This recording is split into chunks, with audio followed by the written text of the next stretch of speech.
Как да сменим сензора за гола на завиване на волана, който е. Така, първото нещо, което е хубаво да направим, е да откачим акумулатора, защото ще свалим възглавницата при откачането. Е препоръчително. Така, отзад на волана има две дупки от тази страна и от другата страна. С ето този ключ се развиват два болта, които държат самата възглавница.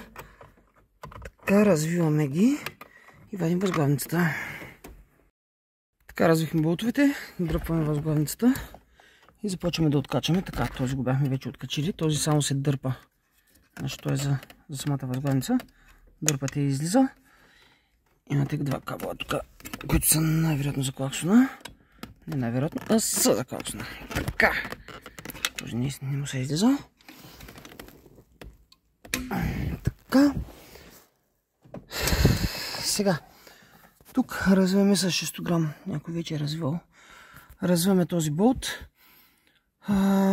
След като го развием, дърпаме волана. Преди това изправете волана, за да сте сигурни, че сензорът е в изправено положение при колелета направо. Развиваме това и махаме волана. Така, развихме болта. Виждате, че тук има бележка. Кормилото спрямо оста има засечки. После трябва да ги спазите. Така, вадим лека волана. Тези кабели се излизат от тук. Така. Това е лентовия датчик, който е в тази позиция. Развиваме тези две болчета и той излиза. Така, върнахме всичко по обратния ред. Ето стария датчик. Когато слагате новия, внимавайте да го поставите в право положение, да не го въртите, защото ако направите един оборот, няма да отчита вярно. Трябва задължително да го поставите в положението, в което е дошло. Затова кормилото трябва да е в изправено положение с гумите, сочещи право напред. Слагате го, завивате двете видеи, които са.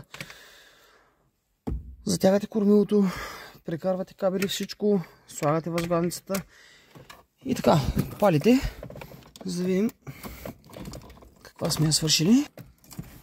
Волана, разбира се, е заключил.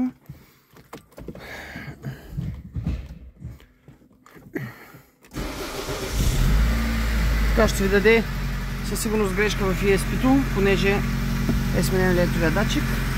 За да се оправи, трябва да направите пълен оборот наляво и пълен оборот надясно на волана.